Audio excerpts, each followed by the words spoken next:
नमस्कार मित्रांनो, आज आपण पाहणार आहोत एलिमेंटरी ग्रेड ड्रॉइंग परीक्षेतील 2D डिझाईन. जॉमेट्रिकल शेप्स वापरून 2D डिझाईन कशी करायची याविषयी या व्हिडिओमध्ये सविस्तर माहिती दिली जाणार. ड्रॉइंग शिकणाऱ्या प्रत्येक विद्यार्थ्यांसाठी हा भाग खूप महत्त्वाचा असतो, कारण यातून रेषा, आकार आणि रंगसंगती या तिन्ही गोष्टींचा सराव होतो. या व्हिडिओमध्ये मी फक्त एका कलरच्या थ्रू हे पेंटिंग कंप्लीट केलेली आहे. त्यामुळे तुम्हाला हे शिकायला मिळेल की एकाच कलरचे खूप सारे टोन्स कसे बनवायचे आहेत. तुम्हाला जर आउटलाईन कशी केली आहे हे समजलं नसेल तर मी कलर करायच्या आधी थोड्या वेळासाठी व्हिडिओला एक इफेक्ट देऊन ब्लॅक अँड व्हाईट कलर केलेला आहे.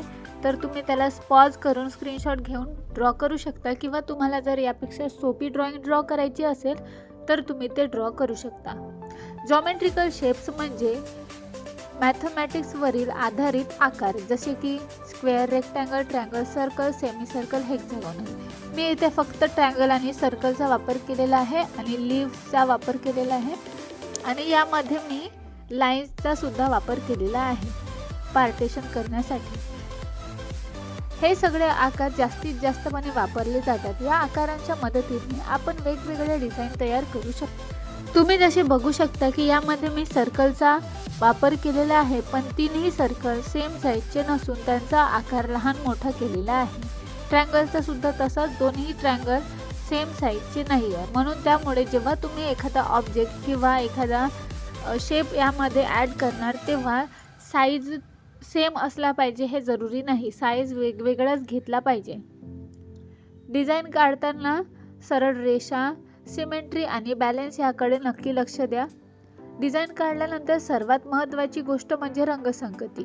जसे की मी आधीच सांगितले आहे, एकसारख्या रंगापेक्षा कॉन्ट्रास्ट कलर वापरा. हलके आणि गडद शेड्स एकत्र वापरून आकर्षक परिणाम आपल्याला दाखवता येतो. पण मी या ड्रॉइंगमध्ये एकाच कलरच्या थ्रू ही पूर्ण पेंटिंग कंप्लीट करणार आहे. फक्त मी इथे पर्शियन ब्ल्यू कलर घेतलेला आहे आणि त्याला लाईट करण्यासाठी मी प्रत्येक वेळी जेव्हा मला शेड्स चेंज करायचा आहे तेव्हा मी व्हाईट कलरचा ॲड केलेला आहे. तुम्ही या डिझाईनला मल्टी कलरमध्ये पण करू शकता, किंवा जर तुम्हाला एकाच कलरमध्ये करायची आहे तर तुम्ही ब्ल्यूच्या व्यतिरिक्त जर तुम्हाला दुसरा कोणता कलर हवा आहे तर तुम्ही त्याचा सुद्धा वापर करू शकता. त्याचबरोबर पूर्ण डिझाईन रंगवताना कुठेही पांढरे रिकामी जागा राहणार नाही याकडे लक्ष द्या. शेवटी डिझाईन स्वच्छ आणि नीटनेटकी दिसली पाहिजे, हेच आपला उद्देश असावा. जास्त रंग काम एकत्र न करता थोडे थोडे रंग घेऊन काम करायचे आहे आणि प्रत्येक वेळी ब्रशला चांगल्याने क्लीन करायचे आहे. तर अशा प्रकारे तुम्ही जॉमेट्रिकल शेप्सचा वापर करून 2D डिझाईन तयार करू शकता. मी इथे फक्त जॉमेट्रिकल शेप्स आणि लाईन्सचा वापर करून केलेला आहे, हे तुम्हाला आधी माहिती आहे आणि तुम्ही ड्रॉइंगच्या थ्रू पण बघू शकता. पण जर तुम्हाला लाईन्सचा वापर नसेल करायचा किंवा फक्त लाईन्सच्याच थ्रू 2D डिझाईन करायची असेल तर तुम्ही त्या प्रकारे सुद्धा करू शकता. फक्त तुम्हाला वेगवेगळ्या पद्धतीने कलर तयार करता आलं पाहिजे.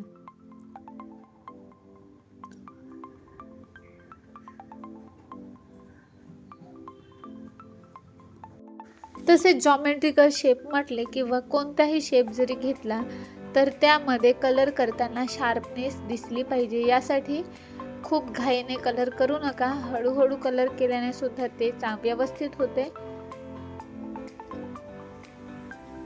कलरमध्ये जास्त पाणी किंवा खूप कमी पाणी घेऊन डायरेक्ट बॉटलमधून कलर शीटवर अप्लाय करू नका.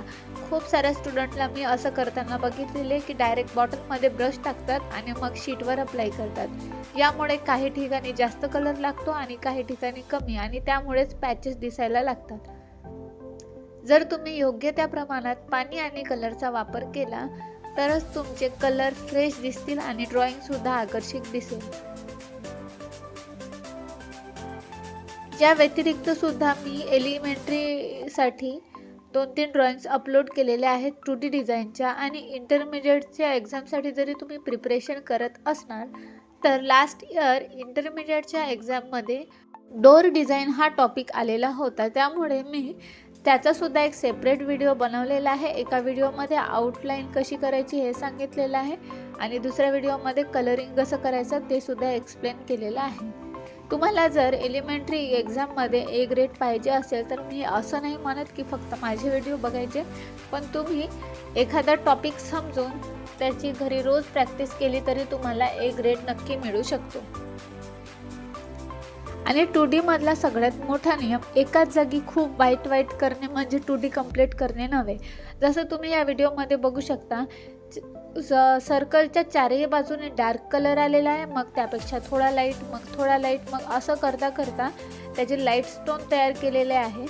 पण 2D करताना मधोमध्येच लाईट टोन आला पाहिजे हे जरुरी नाही. तुम्ही एका साईडला लाईट टोन दाखवू शकता छोट्याशा पार्टमध्ये. जसं मी या ड्रॉइंगमध्ये सुद्धा छोट्याशा पार्टमध्येच लाईट टोन दाखवणार आहे, ज्याला हायलाईट म्हणतात.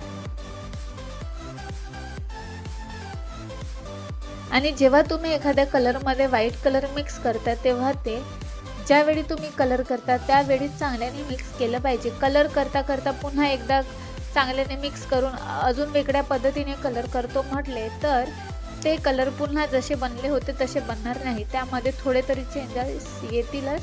म्हणून जेव्हा तुम्ही कलर बनवता तेव्हाच कलर चांगल्याने मिक्स करून घ्यायचा आणि नंतरच शीटवर अप्लाय करायचा. तर अशा प्रकारे बघू शकता तुम्ही, तो सेंटरमध्ये न येता थोडासा साईडला गेलेला आहे हायलाईट. तर असं दाखवायचं आहे म्हणजे जेणेकरून तुमची नजर चौफेर गेली पाहिजे या 2Dच्या थ्रू आणि मग मधोमध्ये आली पाहिजे वन साईड. तर अशा प्रकारे हे 2D झालेली आहे. थँक्यू.